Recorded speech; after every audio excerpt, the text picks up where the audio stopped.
इनका वक्री अवस्था पर आना ठीक 13 जुलाई सन 2025 के समय पर से प्रारंभ होकर के इनका प्रभाव रहेगा 28 नवंबर सन 2025 तक।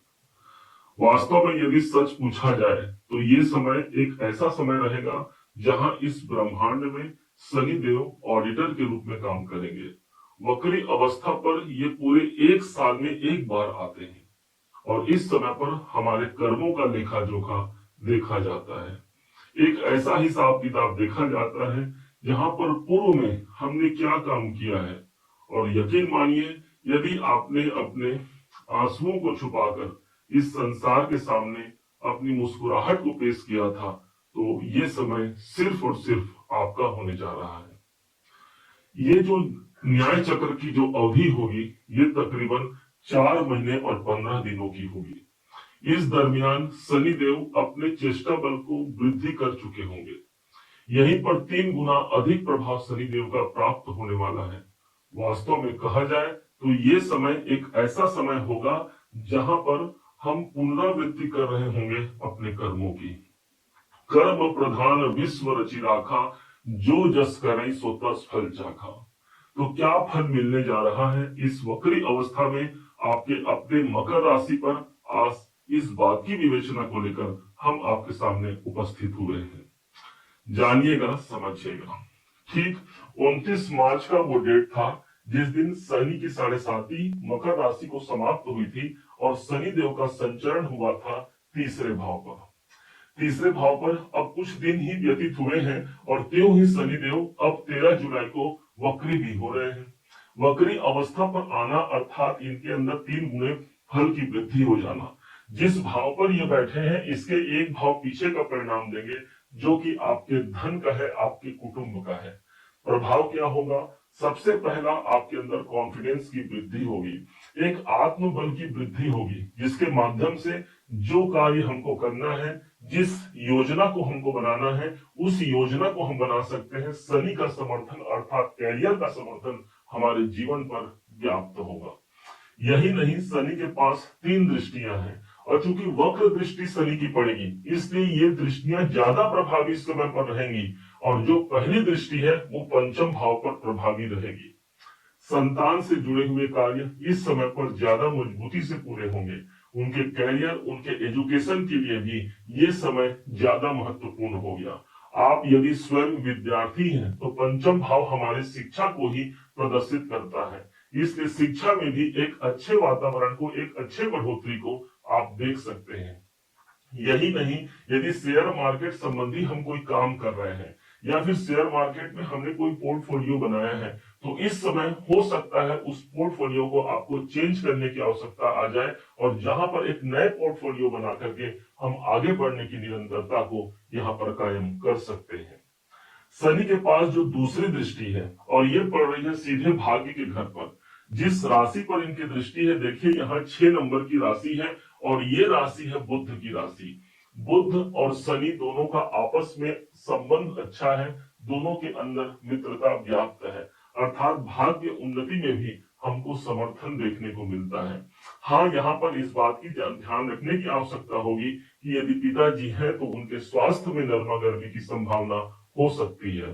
शनि की दृष्टि 9वें भाव पर पड़ रही है, इसलिए इस शनि हमारा कर्म है ना, और कर्म कहाँ चला गया? हमारे धर्म के प्रति। आप अधिक इस समय पर पूजा पाठ में संलग्न हो सकते हैं, कोई धार्मिक संस्कार, धार्मिक कृत्य में आप संलग्न हो सकते हैं। शनि आपको धर्म के कार्य पर सबसे ज्यादा उपयुक्तता से आपको वहां पर युक्त रखेगा। 9वां भाव ही वो भाव है जो हमको दूर की यात्रा को प्रदर्शित करता है। कोई ऐसी यात्रा हो सकती है इस समय पर जिसके माध्यम से हम अपने कैरियर को आगे बढ़ा पाए। कोई कार्य अपने पीछे छोड़ दिया है और जिस कार्य पर आपको ये लगा कि भाई वो कार्य तो मैंने कर लिया, अब पता नहीं उस कार्य पर मुझे सफलता मिलेगी कि नहीं, ऐसा सोच करके आपने उसे छोड़ दिया है, तो ये समय कर्मों की पुनरावृत्ति का समय होगा।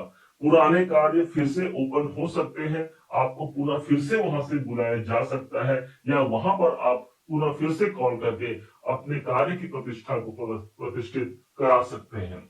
यही नहीं, ये एक ऐसा समय है जहां पर पूर्व में कोई कार्य आपने अधूरा छोड़ा भी है और यदि उस पर पूर्णता की प्राप्ति नहीं भी हुई है तो ये समय आपके अल्प प्रयास से, क्योंकि ग्रह यहाँ पर 3 गति अधिक प्रभावी हो गए हैं, आपको वो प्राप्त होने की संभावना प्रबल हो जाती है।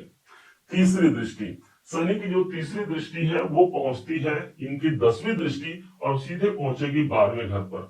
शनि स्वयं बैठे हैं तीसरे घर पर और दृष्टि आ रही है 12वें घर पर। जो लोग विदेशों में रहते हैं या विदेश संबंधी काम करते हैं तो शनि को हम स्वयं कैरियर कहते हैं, और फिर मकर राशि के लिए ये स्वयं अपने ही राशि के स्वामी है। इसलिए हो सकता है कोई दूर की यात्रा हो और आप विदेशों से जुड़ करके यदि काम कर रहे हैं तो वहां के कार्य इस समय पर सज सकते हैं, संवर सकते हैं। ये समय हमारे इन्वेस्टमेंट का भी होगा। कहीं पर पैसा लगाना चाहते हैं, शेयर मार्केट हो, प्रॉपर्टी हो या किन्हीं अन्य माध्यमों से हम चाहते हैं कि हमारा निवेश हो, तो ये एक समय होगा जहां आपके जीवन को ये निवेशित करा सकता है धन को। 12वां घर प्रभावी रहेगा, इसलिए जो लोग भी हॉस्पिटल में काम करते हैं, चिकित्सालय संबंधी कोई काम करते हैं, फार्मा इंडस्ट्रीज में भी कोई काम कर रहे हैं, उन सबके लिए, इंपोर्ट एक्सपोर्ट में भी यदि आप काम कर रहे हैं, उन सब के लिए शनि के 10वीं दृष्टि 12वें घर पर पड़ना एक महत्वपूर्ण कार्य की योजना को आगे बढ़ा सकता है। ध्यान रखिएगा, इस शनि के वक्री अवस्था में डरना तो उनको चाहिए जिन्होंने बुरे कर्म किए हैं, क्योंकि शनि इस समय पर जिन्होंने बुरे कर्म किए हैं उनको अत्यधिक बुरा परिणाम देंगे, और जो अपने काम पर लगे हुए हैं, जो ईश्वर की भक्ति पर लगे हुए हैं, सदैव सत्मार्ग पर चलने वाले हैं, उन पर कभी भी शनि का दोष नहीं पड़ेगा, और इसी वक्रत्व अवस्था पर भी हम एक बड़े परिणाम को आत्मसात कर पाते हैं। शनि अब वक्री अवस्था पर रहेंगे तो एक घर पीछे का परिणाम देंगे। तीसरे घर पर बैठे हैं, एक घर पीछे अर्थात द्वितीय भाव। ऑलरेडी यहीं पर 2.5 साल तक शनि देव मौजूद थे, अब इनके परिणाम बेहतर मिलेंगे। प्रश्न उठ रहा होगा आपके मन में कि आखिर क्यों अभी अभी जब दूसरे भाव पर थे तो हमको कई प्रकार से परेशानियां देखने को मिली, तो अब वक्री अवस्था पर आकर के क्यों हमको अच्छे परिणाम देंगे। तो ध्यान रखिएगा, 2.5 साल तक शनिदेव यहाँ पर मौजूद थे, ऑलरेडी शनि उस स्थान पर काम कर चुके हैं, कुछ कमी रह गई थी, कुछ हिसाब किताब बाकी था, इसलिए शनि पुनः फिर से द्वितीय भाव पर अपना प्रभाव डालेंगे, अर्थात जो कमी रह गई थी हमारे धन को लेकर के, उस धन की प्रतिष्ठा को यहाँ पर बढ़ाने जा रहे हैं। आर्थिक स्थिति यहाँ मजबूत हो सकती है, कहीं से धन प्राप्ति का हमने सूचना सुना था लेकिन प्राप्त नहीं हुआ इन हाथों में, हो सकता है वो धन भी हम तक पहुंच जाए। द्वितीय भाव हमारे कौटुंबिक स्थिति को प्रदर्शित करता है। इस समय पर कुटुंब में भी कौटुंबिक स्थिति को भी देखा जाए तो एक मांगलिक कार्य का अवसर बन सकता है, कोई विवाह उत्पन्न होना, किसी संतान का जन्म होना या अन्य मांगलिक कार्य। द्वितीय भाव आपके स्पीच का, आपकी वाणी का, आप यदि संगीत से जुड़े हुए हैं, गायन करते हैं या फिर कोई बोलचाल से संबंधित आपके काम है, तो ध्यान रखिएगा शनि उसे फिर से एक्टिवेट करने के लिए ही इस समय पर वक्री अवस्था पर आकर के धन भाव के स्वामी होकर के धन भाव पर ही अपनी योजना बना रहे हैं। इस समय पर बैंकों से संबंधित कोई महत्वपूर्ण कार्य हो सकता है, आप इस समय पर ज्यादा बैंकों में आना जाना हो जाए और आर्थिक स्थिति को आगे बढ़ाने के लिए आप उस पर काम कर सकते हैं। वास्तव में कहा जाए तो कोई संचित जमा पूंजी का योग भी बन सकता है, शनि का प्रभाव द्वितीय भाव पर आ रहा है। अब क्या शनि देव के इस प्रभाव को हम बेहतर और अधिक बना सकते हैं? क्या उपाय करना चाहिए? क्योंकि लोग कहते हैं शनि वक्री अवस्था पर आकर के कभी कभी बुरे परिणाम भी देता है, तो बस एक ही इसका उत्तर है, यदि आपने अपने कर्मों को जिया है, कर्म को निष्ठा पूर्वक किया है, आप पर आंच नहीं आएगी और यही वक्री अवस्था का शनि 4 महीने 15 दिनों में ही आपके बड़े अंजाम, बड़े लक्ष्य तक आपको जोड़ जाएगा। सावन का महीना शुरुआत हो चुका है, जैसे ही 11 तारीख का डेट आएगा श्रावण मास का शुभारंभ हो चुका रहेगा और 13 जुलाई को शनिदेव वक्री हो जाएंगे। इसलिए पूरा वक्री काल का 1 महीना श्रावण मास में ही लगेगा और इस हिसाब से भगवान देवाधिदेव महादेव के शिवलिंग पर जलाभिषेक करना मत भूलिएगा। जब जल अर्पण करें तो कुछ काले तिल उसमें डाल दें और उसके बाद आप जल चढ़ाएं भोलेनाथ पर। निश्चय मानिए देवाधिदेव महादेव की कृपा तो मिल ही गई, साथ में शनि संबंधित यदि कोई परेशानियां जीवन में है ही या मान लीजिए कोई रुकावट जीवन में चल रहा है, तो उन रुकावटों से मुक्ति हमको शनिदेव और महादेव की कृपा से इस समय पर व्याप्त होना है। ध्यान रखिएगा, शनिदेव वो ग्रह है जिन्होंने भगवान शिव शंकर से ही गुरु दीक्षा लिया हुआ है, अर्थात शिव शंकर की आराधना करने वाले पर शनि का दोष भी नहीं लगता।